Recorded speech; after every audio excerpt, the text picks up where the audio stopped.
ever meeting of the year. We really appreciate you being here. Typically, this is our lowest attendance of the year in the summer, but we have over 100 people here today. So welcome, we're glad you're here. I have a great presentation on downtown Tucson, looking ahead. So hopefully this is reflective of continued interest in what's happening downtown.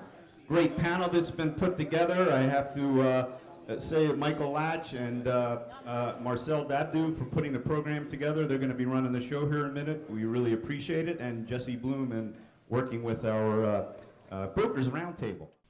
So before we get into the main program and have the moderators come up here and give their impressions and comments on what they're seeing downtown and downtown looking forward, I think it's important to take a minute and kind of set the stage, how we got to this point that we're at today. This absolutely did not happen overnight, as I'm sure a lot of people here can attest. There was a lot of starts and stops along the way, but it seems now that we really have some serious momentum going, and it's going to be interesting to see what our panelists have to say about Tucson going forward. You know, something you wouldn't have seen back in 2008 is we have 2 cranes actually working in downtown Tucson right now. I know in a lot of cities that wouldn't be significant, but it's been a while since we've seen that, and that's the AC Marriott Hotel and the One West residential project at Broadway and Stone. Also, on a random Wednesday night, if you go downtown, you're just going to see people walking around. That didn't happen back in 2008.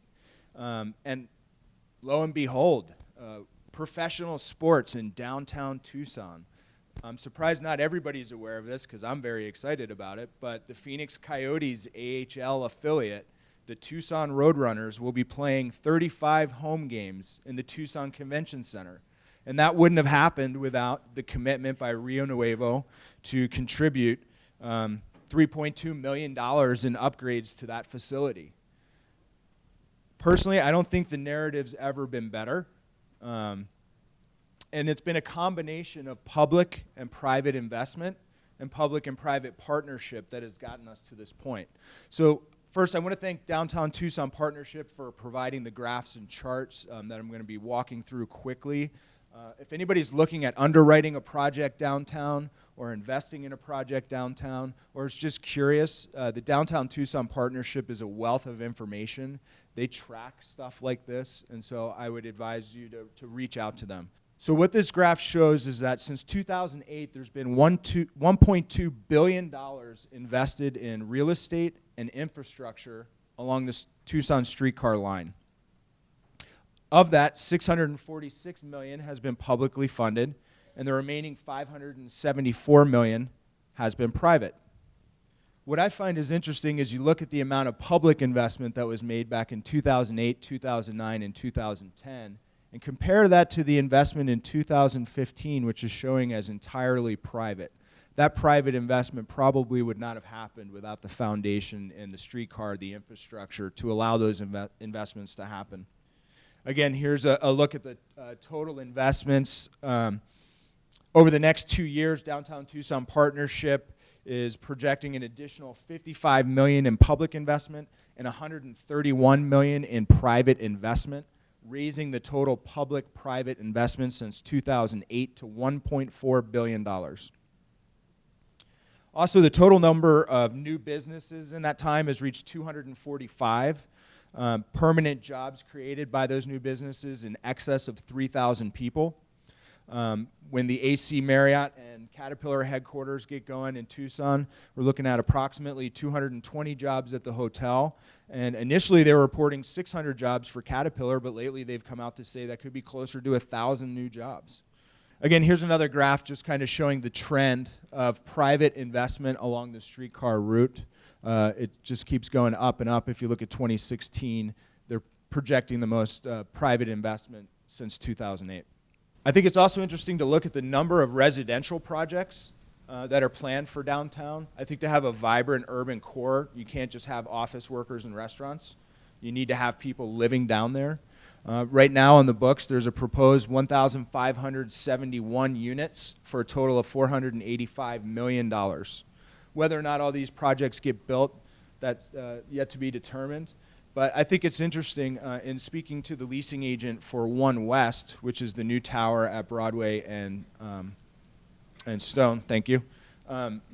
Almost half of the people that are pre-leasing are 55 plus, which I thought was interesting. I thought it would just be urban hipsters and young professionals, but so I think that's going to be, if that demographic continues to move downtown, it's just going to be a great addition to the downtown community. And here's just a map kind of showing where these projects are. They're kind of spread all around through the downtown area.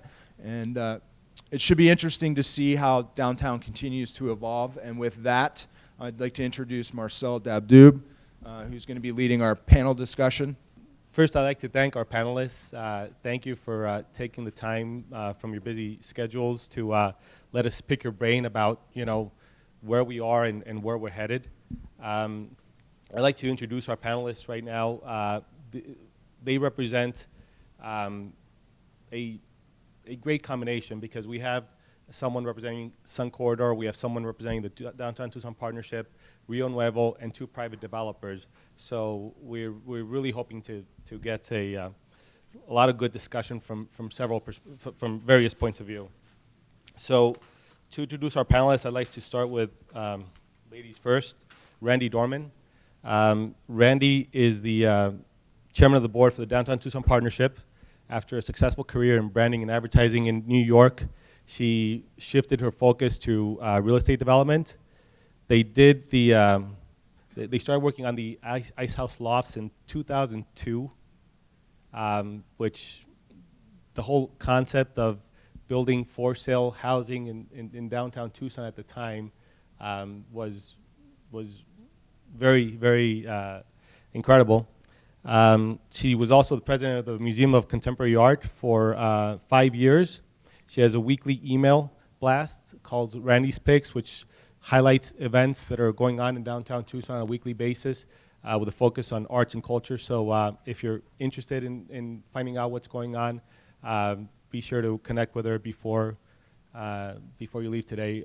Randy, can you come up and sit on our panel? Next, we have Don Bourne. Don is the CEO of Bourne Companies, and it's the predecessor Bourne Partners started in 1990. They have developed over 40 commercial properties, over 4 million square feet of commercial space.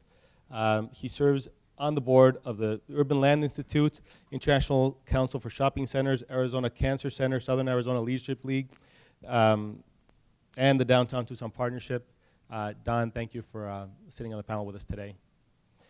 Then we have Fletcher McCusker. Fletcher is the chairman of the board for Rio Nuevo. He's the founder and CEO of Sinfonia Healthcare Corporation, which has introduced a new integrated model for the delivery of healthcare and pharmacy services to the community. He was also the founder and CEO of Providence Health Services, and he has served on the board of Eller College, the Social and Behavioral Sciences College, YMCA, the Gregory School, Metro Chamber of Commerce, Sun Corridor, and he's also the co-founder of Second Saturday Downtown, which is now 6-year running. So Fletcher, thank you for joining us. Ron Schwabe. Ron is the CEO of Peace Properties, founded in the 1980s. He has developed over 3,000 residential units and over 600,000 square feet of commercial space with a focus on reuse, mixed use, and transit-oriented development in downtown Tucson. He served as vice chair of the Downtown Tucson Alliance. He's a board member of the Downtown Tucson Partnership, Arizona Housing Alliance, and the National Livable Communities Coalition. There's an urban legend that Ron is working on no less than 1,000 projects in downtown Tucson at any given time. So whenever that dips below like 999, he'll start asking people if he can help them so that he just meets that minimum threshold. Ron, thanks for sitting on the panel with us today. Come up. And we have David Welsh. David Welsh is Executive Vice President of Sun Corridor. He has over 25 years in economic development and business advocacy experience. He oversees recruitment, retention, and business expansion for Sun Corridor. He's also the former Executive Vice President of Trio, former Director of Economic Development for the town of Oro Valley, and he's the CEO and president of Big Buzz and Spit Sisters, and a board member of the Arizona Business Development Finance Corporation. David, thanks again for sitting with us. So our format is that we will ask the panelists questions. The questions are going to be directed at specific panelists based on their knowledge and expertise. And at the end of these questions, we will give some time for the audience to ask some of their own questions. So we will start with a question for David. On Caterpillar, can you give us an idea what the current estimate for the number of jobs and the average salary of the jobs from Caterpillar that are coming to the downtown? Yes, and good morning. Thank you for having me. Thank you for adding me to this group, since you should have started at the other end. I asked my wife this morning, if you're on a panel with Fletcher, do you get to wear jeans, or does only Fletcher get to wear jeans? And then he didn't. And then he wore slacks, I know. So I'm really glad my wife said, no, you get to wear the slacks. He can wear whatever he wants.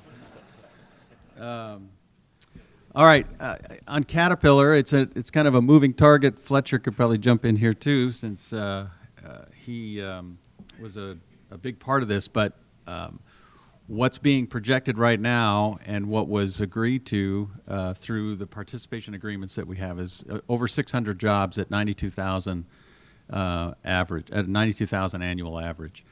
That works out once we put it through our model of over 650 million over a 5-year impact. So that's direct, indirect, and induced impact downtown. So you take that out to 10 years and you do just under $1 billion. So the impact can't be overstated financially, and those are the numbers, and they do great things for us. I heard yesterday that the county's about to send them pictures of the top 2 floors of 97 Congress because they're done. So when you see that sign go up there and you see them go into those top 2 buildings and then they start working up and down Congress, then you're going to see the impact on the ground. But I think some of the intangibles you can't overestimate are, this is a Fortune 50 firm. And I can tell you that in our pipeline, we had 2 or 3 firms that had started to walk away from us, and then when Caterpillar said, okay, they came back to us and said, well, if you could get through Caterpillar, maybe we should look at you again. And we've had pipeline effects come back just from this award, and then get attention nationwide from people who have said, we heard that you landed Caterpillar. Not necessarily related to mining. Some of them are. But some of them are just, you go through that gauntlet and you demonstrate that you can play with a firm like that, and then you get the attention of other firms. So it can't be overestimated how this spirals up, because you're either spiraling up or you're spiraling down. It's really hard to hold, right? So yeah, the impact can't be overestimated across a number of fronts, not just the financial one, but also the effect on our pipeline, the effect on our stature in the country, having won this as a community, and what that does for our region. So I think it's incredibly exciting, and I think it's going to pay off in huge ways for us. Most important thing for all of us is just the win. These are not projects that Tucson typically wins. They go to Denver, they go to Austin, they go to Reno, they go someplace else. At 10 o'clock the night before the press release, the governor called a hastily convened conference call that I was certain they were going to announce that they had changed their mind. That's how skeptical we were through this entire process. Initially, this was designed as an $85 million project with estimates up to 1,000 relocated employees. If you're watching Caterpillar's news, you know they're going through a down cycle. They've reduced thousands of jobs. They're consolidating offices literally around the world. That was part and parcel to their opportunity to consolidate and relocate. So the announcement was at 10 o'clock the night before the press release, we can't do the $85 million project. So that's the pregnant pause that we first heard on the phone. We can only do 50 million. And I think I was the first person to say, thank God. it's huge for us, and it is the kind of things we don't normally excel at. A big piece of that was incentives. Rio Nuevo is exempt from the gift clause issues. If you're looking at the controversy around Worldview and Goldwater and, you know, can the county do this or not, this is why we normally lose. I can guarantee you that Denver put serious incentives on the table to recruit this company to Denver. A big piece of that was cash. In the history of Arizona, we have never offered a relocating company a cash incentive to target our market. That phone call to me came from Governor Doug Ducey. He said Caterpillar wants $6 million to put us in the game. My closing fund's $4 million. I said, Doug, we've got $2 million. We'll commit it to you. So before we had the first meeting with Caterpillar, Rio Nuevo and the state of Arizona committed $6 million in cash if they picked our city. This is the game now that's going on. And we like to think we've got great weather and great culture and great opportunities. But had we not committed to that money up front, we never would have had the first meeting with Caterpillar. And that's really the way the game has changed in our ability to compete in this environment. Once we matched everyone economically, and if you look at the spreadsheet on your table today, the average cost of a home in Denver is $700,000. It's $200,000 here. So ultimately, we won over on all of the economic benchmarks, but we had to pay to play. Thanks, Fletcher. And staying on the topic of recruitment, what can you tell us about the new hockey team? What impact do you think it'll have on the downtown? Why did Rio Nuevo feel that this was also an important venture to support? We're private sector people, and when something's competitive, we like to believe we rise to the occasion. The Coyotes were looking at 3 options to locate their team. They had to make a decision in 4 weeks. If you're following what's gone on with hockey, 6 Eastern teams moved to the West Coast, the AHL, and they're done extremely well in San Diego and LA and Sacramento and San Jose. Phoenix was asked to join that divisional league, but they didn't own a farm team. So they negotiated to buy the Springfield, Massachusetts AHL franchise in May. The league meeting was June 10th. They had to go to the league to get permission to buy the team and to get permission to move the team. In order for the league to consent to that, they had to have a venue that would meet AHL standards. Prescott has a beautiful new rink, a $35 million project, an arena they built there. They were easily ready and prepared to let the Coyote team skate there. They were looking at Phoenix alternatives because they didn't believe that anyone else could move that quickly. They came to us at the end of May, literally 3 weeks before they had to go to the league, and said, can you guys accommodate AHL standards? And we said, sure. We'll commit up to $7 million to renovate our arena to league standards. And they went to that league meeting and said, we have a venue. Now, it turned out to cost about half that, and we've committed to do that. But it's the brand. It's another win for Tucson. It's professional sports. But moreover, the economics are huge. 35 home games. We expect they'll average 4,000 to 5,000. We can seat as many as 7,000. We know that when someone comes downtown now, they spend on average $30. That's $8 million of direct downtown impact to our merchants and restaurants for this team skating here, in addition to just the brand recognition that we've received since we announced that pro hockey was coming to downtown.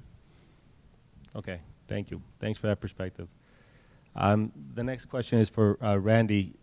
Randy, you sit in a unique position, being in 2016 being the incoming chairman for the partnership, and also having started with the project back in 2002. So, can you tell us a little bit about what you saw in 2002 that motivated you to move forward with, for sale housing, market rate for sale housing in downtown area, and what have you seen that, vis-a-vis your expectations back then? Sure. First, I have a question. How many people have been downtown for something other than jury duty in the last 6 months? Raise your hand. Okay. If I had asked that question, I think I spoke to this group maybe in 2004, I would have been the only one raising my hand. So the progress over the last 12 years, even just in the last 3 years, is dramatic. But in 2002, I had just moved here. I was engaged to my now husband, who's an architect, Rob Paulus. And his friend Warren Michaels called him and said, there's this really cool building on the edge of downtown. Do you want to go take a look? He said yes. He called our friend Phil Littman. 2 days later, he had a drawing. He thought lofts would be good. And 14 days later, we owned that building. Now, in 2002, there really was nothing going on downtown except for Hotel Congress. There was the Grill, for those of you who remember the tater tots. And but I'm from New York City. There's a trend, and people love urban living. It's great to walk to where you're working, where you're playing. It's great to have neighbors that you can knock on their door. It's a great lifestyle to not have to use your car all the time, to not have to take care of a pool in a yard. This is the way a lot of people want to live. And people really like authenticity. So the Ice House building, it was a dilapidated old ice factory built in the 1920s next to the railroad tracks in an industrial neighborhood. And seriously, when I spoke to this group the last time, everyone thought we were nuts. Everyone thought we were nuts for a long time. Don just said you were. I have to say the weird thing is, at the time I thought all of you were nuts. I thought, how can they not see what a great idea this is? How can they not see the way people want to live? How can they not see that there have to be 50 people in Tucson who want to live that way? So that's what really made us get started. We were able to do the project much more profitably than we thought. Design makes a difference, branding makes a difference. We all got our real estate licenses and sold it ourselves. We really controlled the way that project was marketed because we also felt a big responsibility for how downtown was going to be perceived in the future. And for the Ice House Lofts with condos, 51 lofts right on the edge of downtown, right near Barrio Brewery, in case you're not familiar.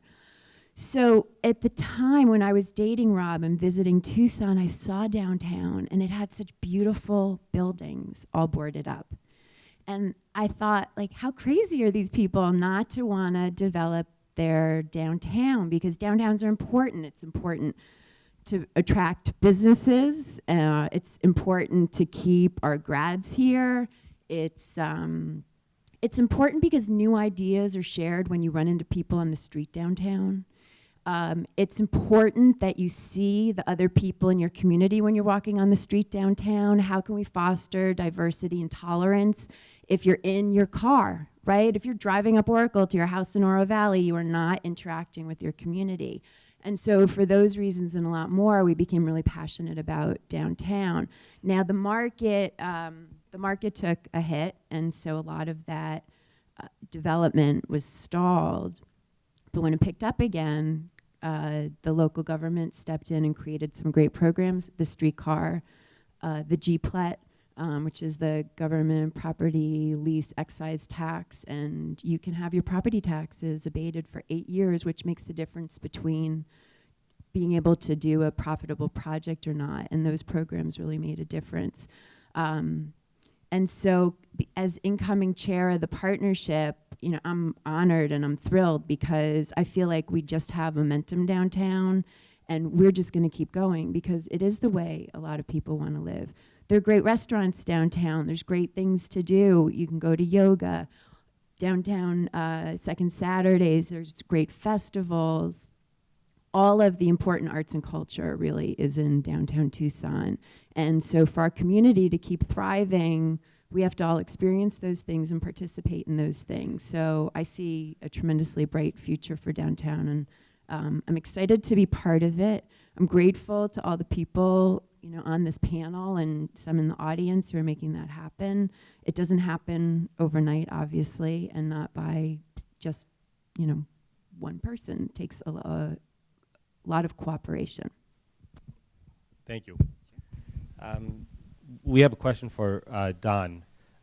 You're developing a significant portion of Congress between Scott and Stone, which has been a section of Congress that has sort of not seen development, throughout the revitalization. Could you tell us a little bit about what you have in mind for that project and what drove you to move forward with a project in that section? Well, I guess the reason it hasn't been invigorated is because we haven't been able to get anything accomplished to this point. We've gone through lots of different iterations of plans for the project. One thing I can tell you is that the economics of downtown urban development are much more challenging than they would be for a suburban site. So while we've been working on this project, we've developed lots of other sites in the meantime. So bottom line is we've gone through some iterations and have settled on a plan that's really focused on restaurants and entertainment, but the restaurants are going to be more of a quick serve format and a collection called a food hall where hopefully it can serve as a fun, festive, quick, reasonably priced alternative at lunchtime, and then at nighttime it can turn into more of a destination type of environment. We've added to that some entertainment elements. We're going to have a second floor. We're having 6 lanes of bowling and different games and much similar to other concepts that are happening around the country. There's Lucky Strike that's in a lot of urban markets. There's Punch Bowl Social. There's some other. We have a friend that has a very successful concept in Oklahoma called Dust Bowl. And then we want to have a live performance area and a rooftop deck that can really kind of act as a catalyst or an anchor tenant for downtown. And part of what we've really tried to do is think about everything that is downtown and what can we do that can be a net benefit as opposed to something that's going to be dilutive. And we've already had some restaurants downtown that have gone out, and typically though when they go out, we have new ones that come in very quickly, and I think there's a progression that you'd expect to see. And so our hope has been that we can design something that's going to drive more traffic, be more of a regional draw that's going to help all those other restaurants and entertainment venues. Along with that, we're having 2 levels of office space, and very much like the office we're in now, which Randy's husband Rob Paulus, who's a brilliant architect, designed for us. But I say that Rob really is terrific at looking at old buildings and figuring out how to make them work. And what we've learned a lot on that building. We've learned that essentially we have a 20,000 foot building that's has 17,000 feet of office space, and it's essentially co-working space. We have a shared lobby with our tenants in the building. We share conference rooms. We're going to share a break area. We have 20 employees. The tenant downstairs has 40 employees. So you wouldn't normally think of that as co-working type space, but it's actually been very fun. We have get-togethers once in a while with everybody. Everybody's very friendly, and it changes the whole environment of the office environment. So our thought with our building is that it's really kind of an aggregation or collection of lots of businesses all kind of acting as one. And so we're excited about that program. We're going to break ground in December. We're underway with our shell working drawings. Still trying to figure out exactly how the interior of the building works.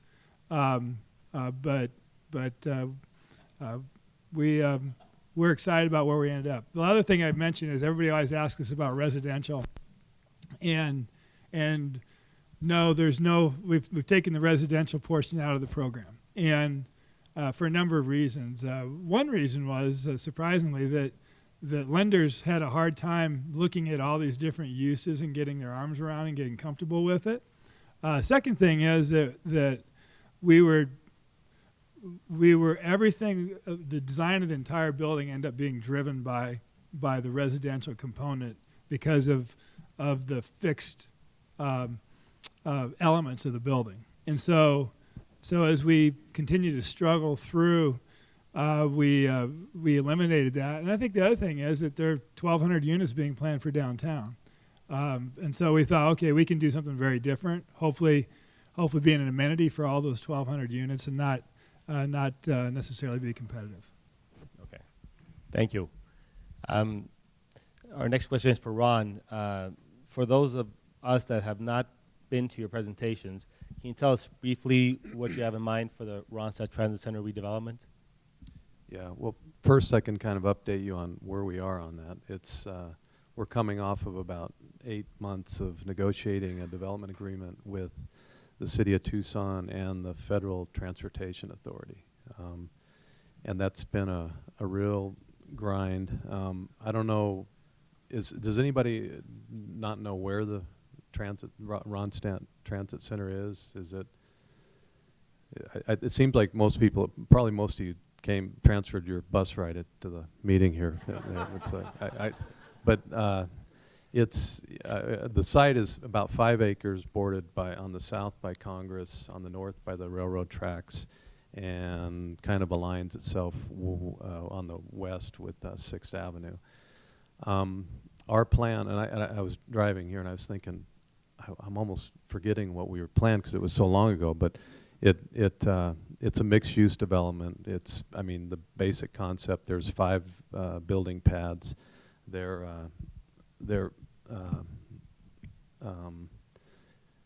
basically ground floor retail, either apartments or hotel or office above the ground floor retail. There's probably between 60 to 80,000 square feet of retail in the development. 400 to maybe 900 residential units. We're working with one of the Dadoobs and Scott Steitler on a hotel site on it. I think it's going to be about 150 rooms. And it's all surrounded by a lot of public space, and the big challenge has been working with the transit center, which has to remain on the site.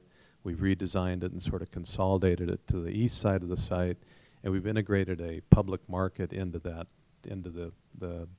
bus mall function. The toughest thing for the public and for us right now is that this is a really long process. The City of Tucson owns the site jointly with the feds, so we're working through that. The last meeting we had with the FTA, they said the agreement that we just are finishing this month, that they needed 30 months to review it, which is an outside time limit that they give themselves, but it's kind of indicative of how that kind of process moves. I'm sure we can move it faster than that, but we have to. I mean, the market's here now, and we're real excited to get going, but. That's kind of where it is. We're real excited to get moving on it. We're involved in a lot of other stuff. 900 of the 1,000 deals that Marcel talked about, I'm doing 900 of them with Marcel, I think, and he's opening his Arizona hotel, which is really moving along. I mean, leasing up really rapidly. Residential's really strong. Office is having a rebirth. Retail is untested, but it's, you got to have something to do after you've eaten and drink. I mean, it's the next thing that'll probably happen downtown. And I don't know. That's about it. Thanks, Ron. Yeah. Another question for Fletcher. Again, for those people that are not fully informed, aside from trying to recruits employers to generate jobs in the downtown area, for prospective developers, what can you tell us about the incentives that Rio Nuevo offers that some people might sort of not be familiar with and possibly consider in directing capital towards the downtown area? Thanks. We're not your father's Rio Nuevo. If you've followed the Rio Nuevo history, the first 10 years of Rio Nuevo, we actually thought about changing the name. It was so toxic. We decided instead to change our reputation. But from 99 to 09, Rio Nuevo was government visioned, government funded, government failed. They designed these unbelievably monolithic projects. A USC-like science center, a Native American village, a 16,000-seat arena, the Rainbow Bridge, which think the St. Louis Arch, which would have arced over the freeway. I think they abandoned it because someone tried to figure out it'd be really hot in there in the middle of the summer. But one project after another like that were abandoned. And ultimately, the legislature intervened. And the difference today, which you see in the charts, when you looked at the 15 investment, they put private sector business leaders on this board. We believe in what these developers are doing. We don't want to do it ourselves. We don't want to own these buildings. Why on earth were we going to build an aquarium in downtown Tucson? So what we have decided to do instead is to partner with and align ourselves with private sector developers. And as Don mentioned, financing a project downtown now is really challenging. Most lenders will still look at a project in the 50% loan to value range. So that means you've got to come up with equity for the difference. And that's really hard for a lot of, we're not Trammell Crow, you know, we haven't seen these kind of developers in Tucson yet. So these are family-owned businesses, entrepreneurs in their own right, who struggle to keep a project together. We've opted to participate as a syndicate member in those kind of projects, and that's where we've been the most successful. We've helped the Gadsdens, Jerry Dixon, Adam Weinstein, launch new retail on the west side. We're working with Don on his project, where we'll put up a few $1 million of a $20 million project. The AC Marriott's probably our best example, a $34 million hotel, where we're investing $4 million into that total project. Because we are state money, we can use things a little differently than county or city government. We're also exempt from the gift clause. So we invite you, if you're a private developer or have a harebrained idea that you need to fund downtown, is that we would love to participate with you. And we're typically last. You know, we can do GPLIT-like programs. We can buy the property and lease it back to the developer. We can participate in parking and infrastructure. We can syndicate a deal. We have lenders now who are eager to participate with us in helping fund a project. So that's really the new Rio Nuevo strategy. And a lot of those people are in this room. You know, I can't imagine what downtown would look like if the original Rio Nuevo had been successful. You would have had these unbelievably monolithic, vacant structures. Because who was going to operate that? Who was going to run the aquarium? Who was going to run the science center? Who was going to run the convention center hotel? You know, which when it was designed by Rio Nuevo, it estimated 85% occupancy at a room rate of $189 a day.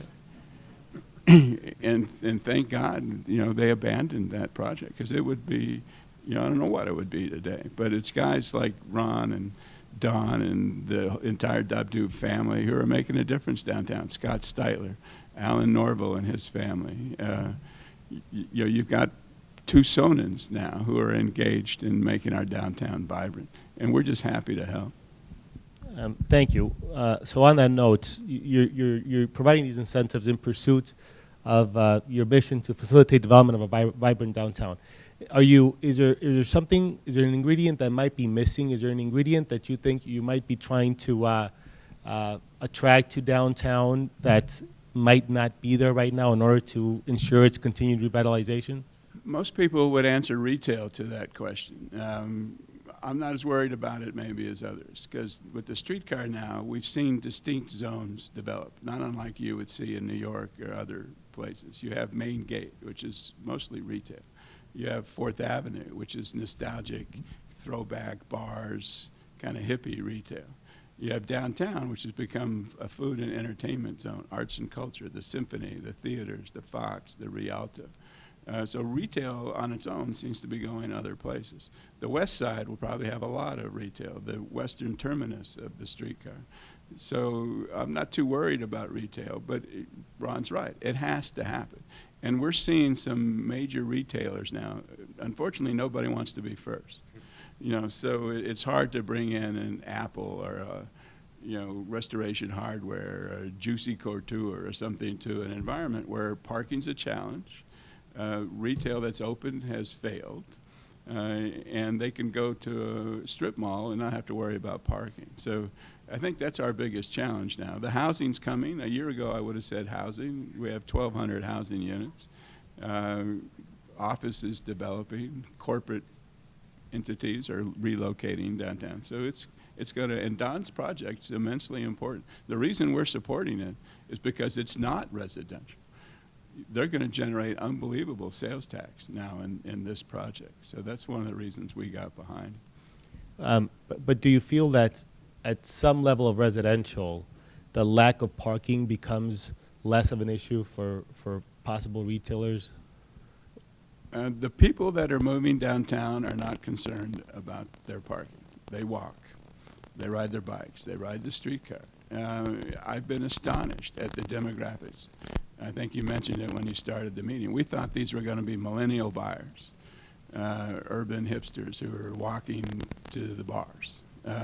They're people my age who have abandoned their suburban house, their yard, their pool, their gardener, their dogs, and they're living in an urban environment, and they're walking. So it's like any urban environment. There's plenty of parking. You just have to know where it is and be able to navigate how to get around.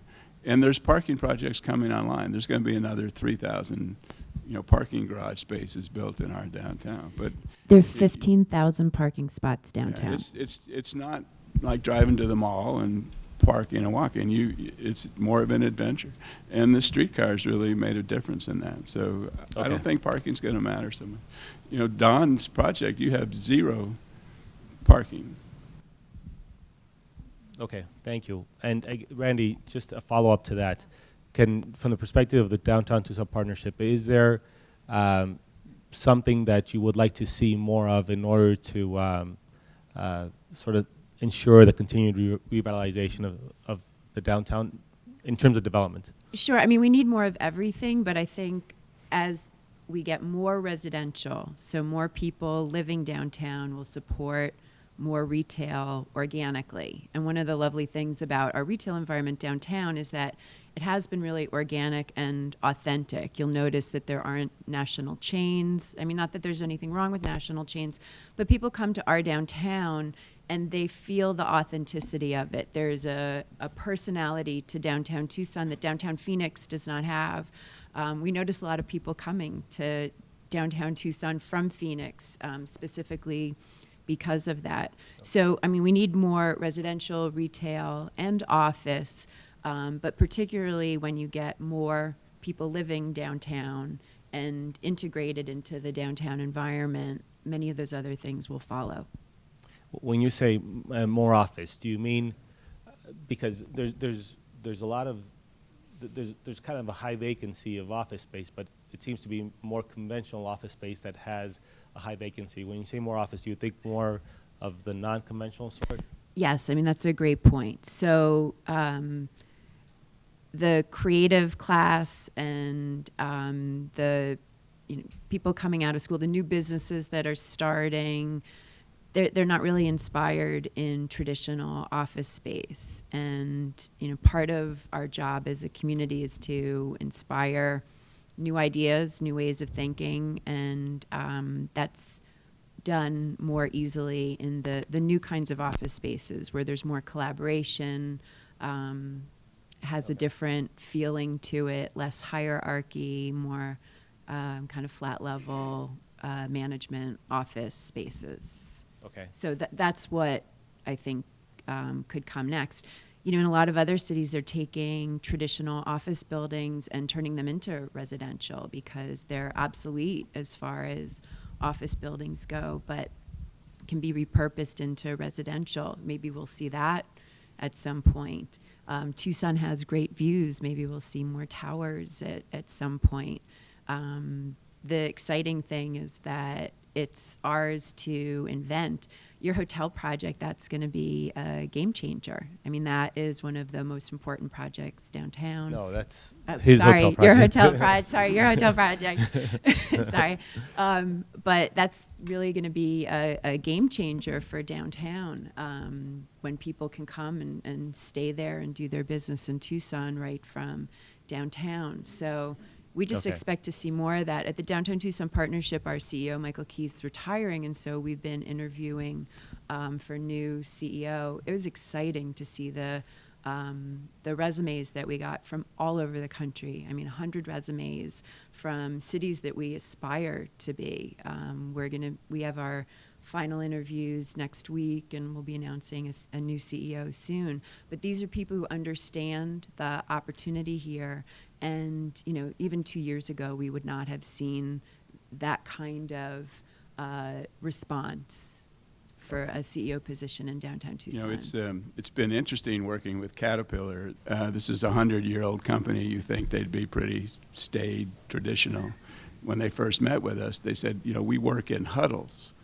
So everything's got to be in the subfloor.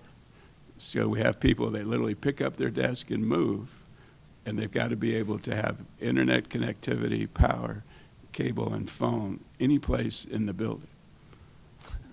This is Caterpillar. Right. So, you know, even companies that we think are traditional, conventional, conservative, the people they're attracting now, if you go to Samsung Home Goods in Don's building, they have stand-up desks, and they're on wheels.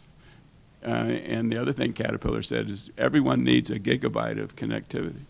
And we go, oh, well, okay, I think we have 80 meg, you know. Yeah, but, you know, Cox, when the streetcar was torn up, they laid all sorts of cable. And we're going to give Caterpillar the connectivity they need. These are what people are looking for in office spaces. It's why One South Church has vacancy, and people are clamoring to find an old warehouse or a reconstructed loft or a building like this, which was traditional office. It's now one big open space where CAD executives, $250,000 a year execs, have little tables on wheels that they can move around in their building. It's an extraordinary thing to watch. Thank you. David, you gave us an update earlier on what you expect to see from Caterpillar. Are there other employers that, we understand you're also in discussions with other employers. Could you tell us a little bit about your current recruitment efforts and how they determine a location? Do they gravitate towards downtown? If they don't express a preference, do you show them spaces downtown? I mean, can you tell us a little bit about that process? Yes, it's all driven by them. It's very unique to each project. We don't steer projects. Projects steer themselves. Now, if they come in, we have the capability, and many of you have seen it, where we'll do a blind property search, and they'll come in and get to know a community, and then we'll do the search, and then they can review it internally and see which direction they're going to go. But it's different for different sectors.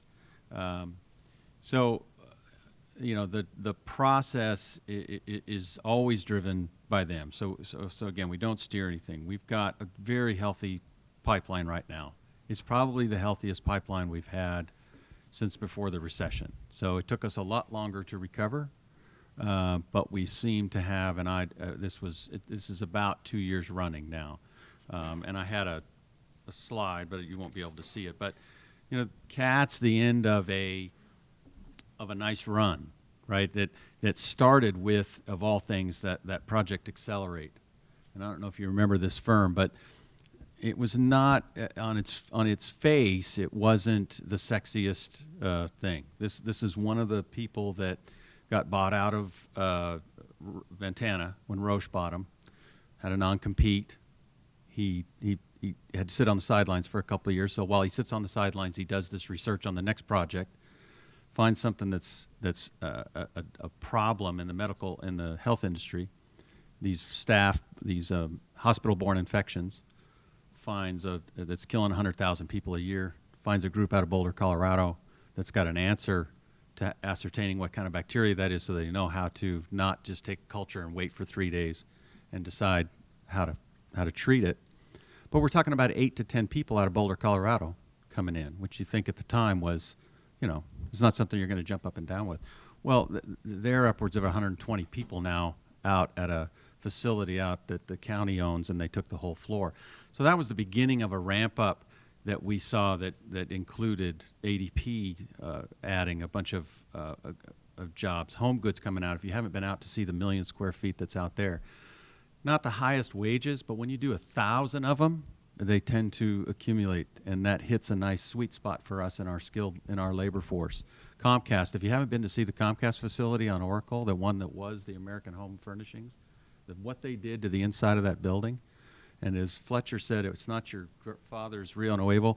Well, this is not your father's or your mother's or grandmother's call center, because for years we were the call center capital, $10, $12 an hour, people calling into your homes at times that you didn't like. Comcast is over $50,000 annual a year. You walk in and it looks like a very diverse workforce. They're very interested in military, both folks that are former military or active guard, and picking those folks up. So that is a very exciting project, and it takes a very high degree of skilled labor to fill it. And then, of course, CAT, which we've talked about. So right now we've got 10 projects that we anticipate will probably land in the next 90 to 100 days that account for about over 4,000 jobs before the end of the year. Now, some of that's into Pinal County because Sun Corridor is covering everything from Casa Grande down into northern Mexico. But what's good for Pinal County is good for us. What's good for Pinal County is really good for Marana. What's good for Nogales is good for us. So we have to start thinking of ourselves as a mega region because that's what generates this economic activity. It's why we went to what we did.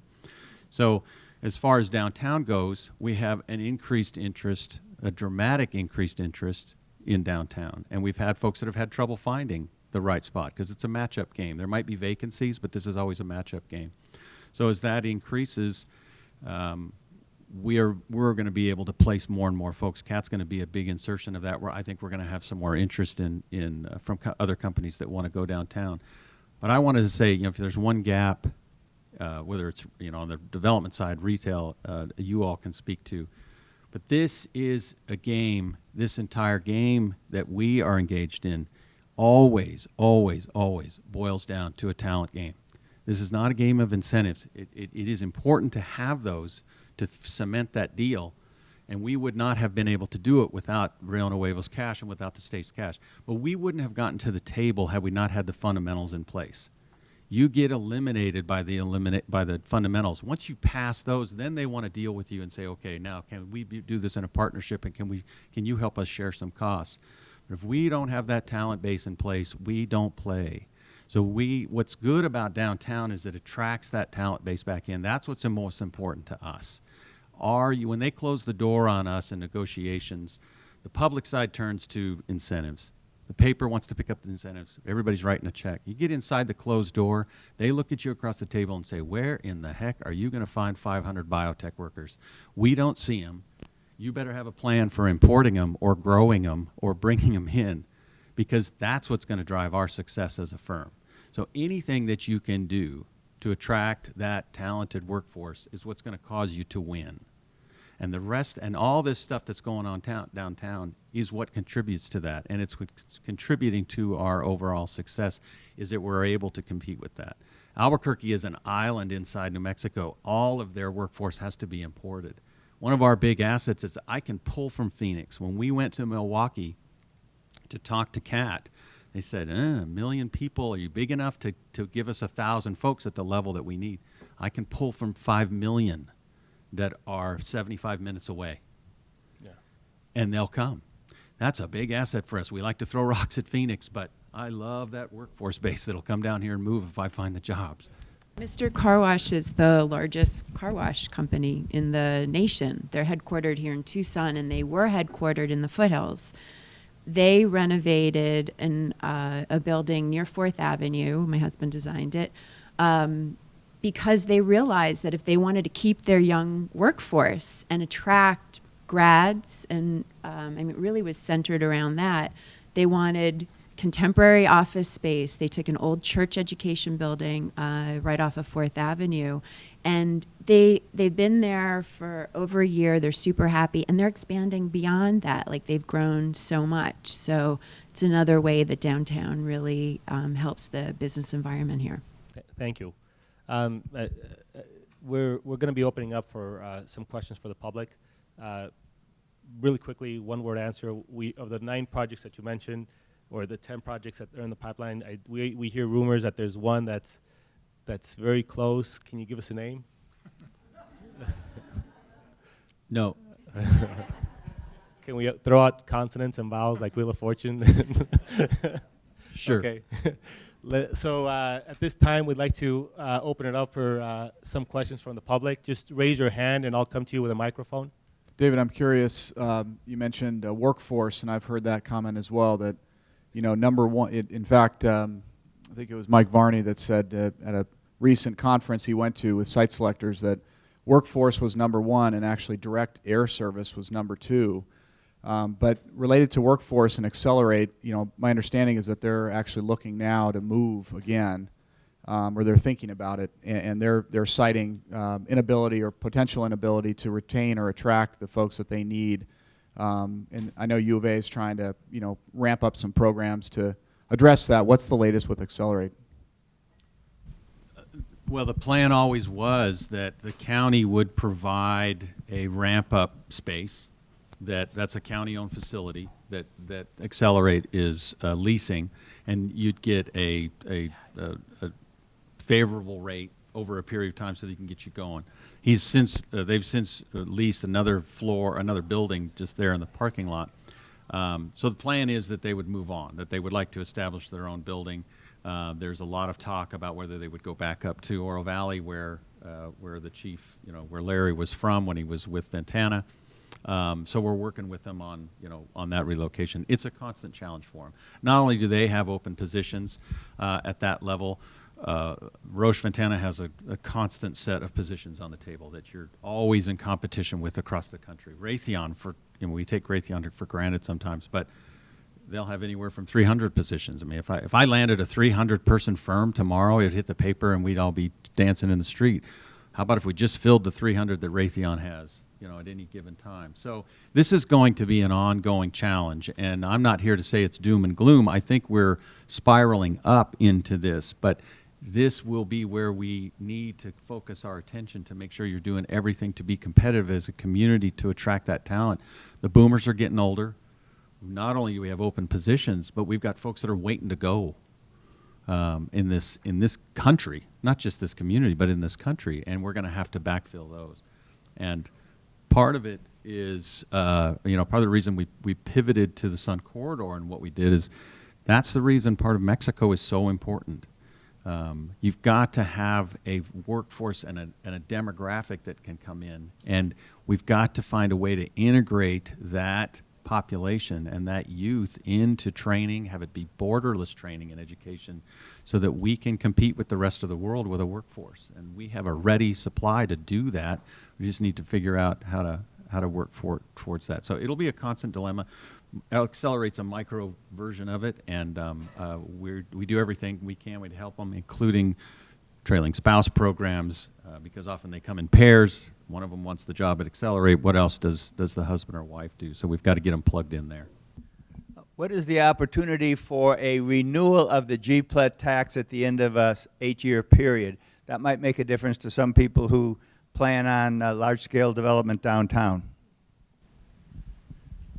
You probably need to talk to the mayor and city council about that. There's some conversation that maybe we've over GPLETted and there might be too many GPLETs. They're looking at maybe expanding the geography.